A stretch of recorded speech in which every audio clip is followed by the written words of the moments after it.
Assalamualaikum warahmatullahi wabarakatuh. Selamat malam semuanya.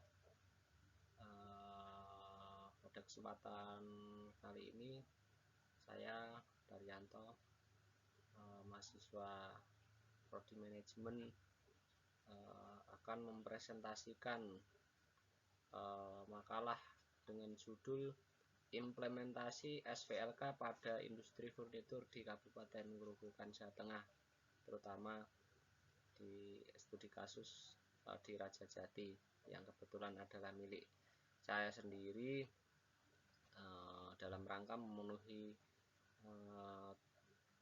ujian akhir semester antara untuk mata kuliah hukum bisnis dengan dosen pengampu Bapak Dr. Yusuf Setiadi, SH SST MKMM. Kemudian saya akan mulai dari latar belakang masalah. Jadi sistem verifikasi legalitas kayu atau SVLK memang belum banyak menyentuh pelaku industri skala kecil dan kehutanan rakyat atau IKM. Banyaknya anggota Asosiasi Industri Permebelan dan Kerajinan Indonesia atau ASMINDO yang mencapai 2.741 perusahaan. Dari jumlah itu hanya 30% yang berorientasi ekspor. Jadi pelaku usaha berskala besar mayoritas memang sudah mengantongi SVLK. Namun yang berskala kecil belum, karena industri kecil masalahnya cukup kompleks dan banyak, mulai dari masalah legalitas perusahaan di level kabupaten hingga kelemahan tata usaha dan tata niaga kayu. Sertifikasi SVLK untuk usaha kecil sulit dilakukan karena selain banyaknya jumlah UKM, jumlah lembaga sertifikasi atau auditor yang tidak bertambah menjadi kendala yang harus dihadapi. Sebenarnya wajib sertifikasi SVLK bagi semua pelaku industri hulu kehutanan dan industri hilir yang menyerap produk kehutanan, khususnya kayu, baik yang berskala besar, menengah maupun kecil, apalagi jika industri atau perusahaan tersebut ingin melakukan ekspor. Maka SVLK adalah syarat wajib karena hampir semua buyer luar negeri mensyaratkan SVLK bagi produk furnitur. Kemudian kita akan tinjau dari segi teorinya. Apakah SVLK itu?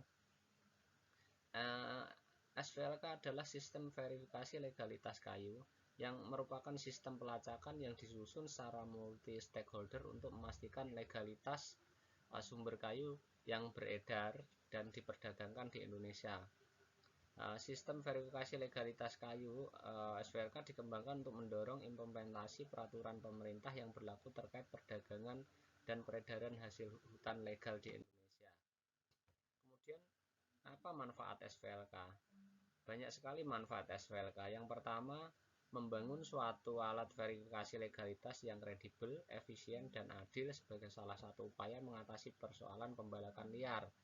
Kemudian memberi kepastian bagi pasar di Eropa, Amerika, Jepang, dan negara-negara tetangga bahwa kayu dan produk yang diproduksi oleh Indonesia merupakan produk yang legal dan berasal dari sumber yang legal. Kemudian yang ketiga, memperbaiki administrasi tata kelola kayu dan hutan secara efektif. Kemudian menjadi satu-satunya sistem legalitas untuk kayu yang berlaku di Indonesia. Kemudian menghilangkan ekonomi biaya tinggi. Kemudian peluang untuk terbebas dari pemeriksaan-pemeriksaan yang menimbulkan ekonomi biaya tinggi. Kemudian apa tujuan SVLK itu? Ada beberapa tujuan dibuatnya sistem SVLK. Yang pertama, membangun suatu alat verifikasi legalitas yang kredibel, efisien, dan adil sebagai salah satu upaya mengatasi persoalan pembalakan liar. Kemudian memperbaiki tata pemerintahan atau good governance hutan Indonesia untuk meningkatkan daya saing produk hutan Indonesia. Kemudian meningkatkan daya saing produk perkayuan Indonesia. Kemudian mereduksi praktek illegal logging dan illegal trading. Kemudian meningkatkan kesejahteraan masyarakat. Kemudian Siapa yang harus menerapkan SVLK?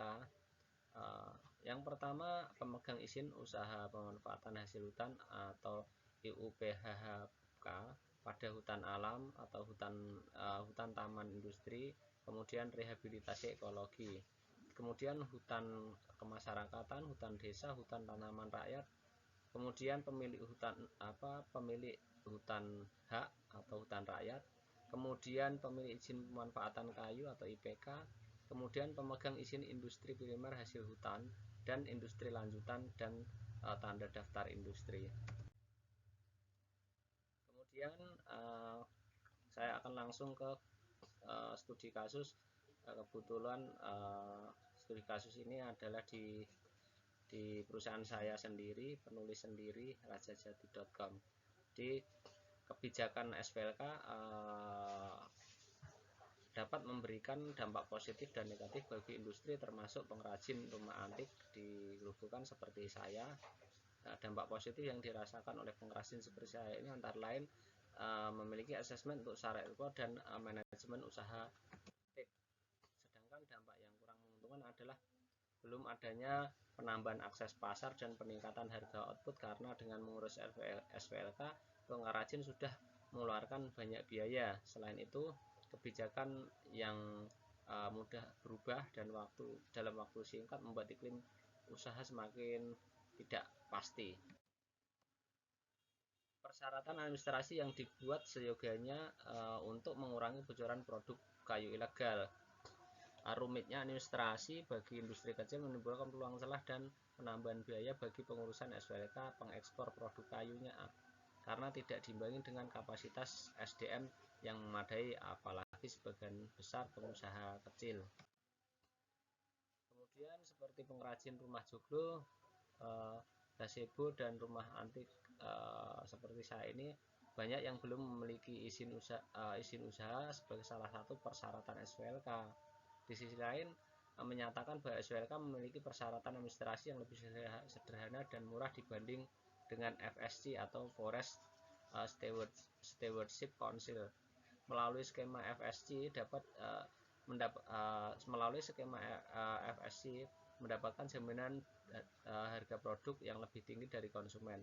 Upaya untuk meraih keberhasilan SVLK diperlukan hubungan Pemda khususnya untuk melakukan sosialisasi tentang masalah perizinan bagi syarat SVLK dan melakukan pendampingan tingkat pengrajin.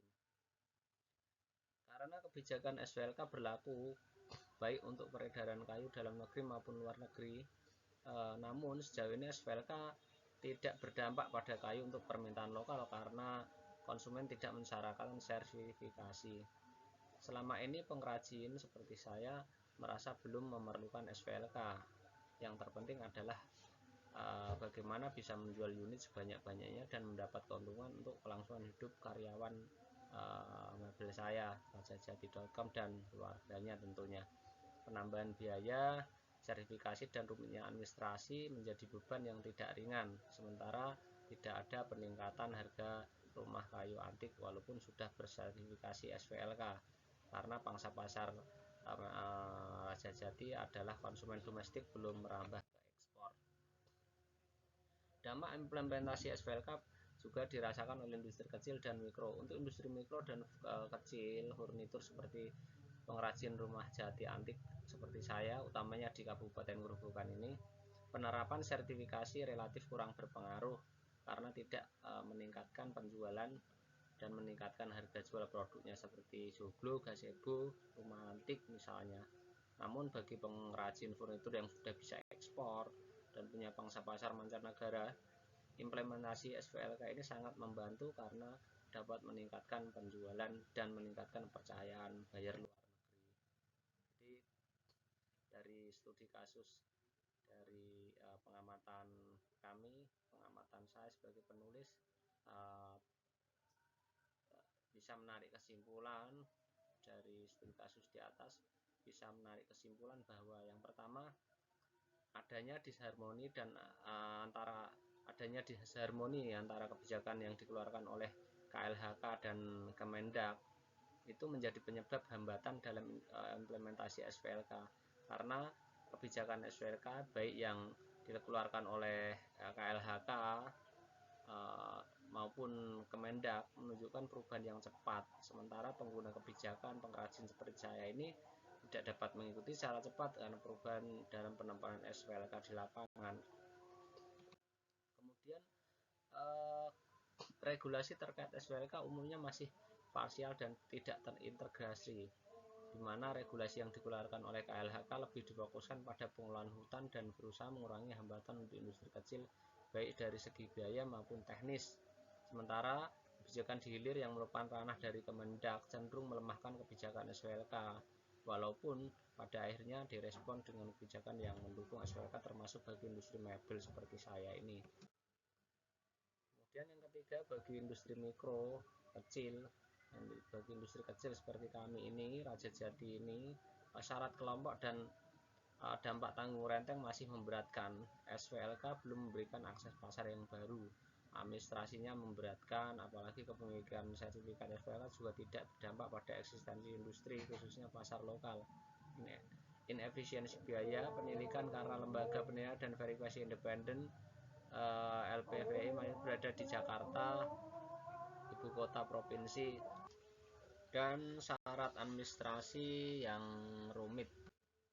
Kemudian pengrajin seperti rajajati.com seperti saya ini dan yang lainnya merasa belum memerlukan SPLK karena pangsa pasar yang bisa diakses hanyalah pasar domestik seperti kami ini.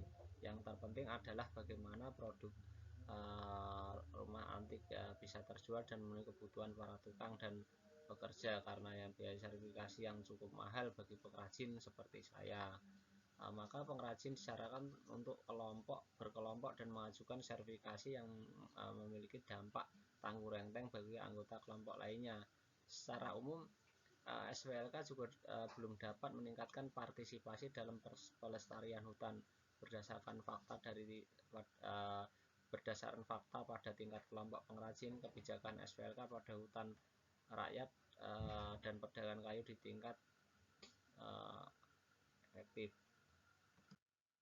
Kemudian sertifikasi SPLK sangat dibutuhkan oleh pengrajin furnitur seperti rajajati.com dan yang lainnya jika mereka bisa mengakses pasar mancanegara, namun karena mereka tidak punya akses seperti saya untuk pasar ekspor, maka sertifikasi SPLK sebenarnya tidak dibutuhkan oleh pengrajin seperti saya ini, karena hanya akan membuat membengkakkan biaya dan kerugian waktu karena pengurusan sertifikasi SPLK dirasa mahal dan administrasinya yang rumit. Jadi menurut kami dari studi kasus di atas, kami bisa memberikan saran atau rekomendasi. Yang pertama, sebaiknya pemerintah melalui Kemendak dan Kementerian Koperasi UMKM membantu pengrajin kecil seperti kami ini supaya bisa naik kelas, bisa mengakses pasar ekspor dan memberikan pendampingan dan pelatihan bagaimana menjangkau pasar ekspor. Kemudian pemerintah dapat memberikan kebijakan turunan, sebaiknya menyinkronkan antara kebijakan yang dikeluarkan oleh KLHK dan Kemendak supaya tidak tumpang tindih aturan dan tidak membingungkan pelaku usaha seperti kami ini. Kemudian yang ketiga, dalam membuat aturan, sosialisasi yang masif bagi pelaku usaha sebaiknya digencarkan dan juga tidak cepat berubah supaya pelaku usaha juga tidak bingung karena menyikapi perubahan kebijakan SPLK yang antara Kemendak dan KLHK ini yang cepat perubahannya. Sekian presentasi dari kami. Terima kasih. Assalamualaikum warahmatullahi wabarakatuh.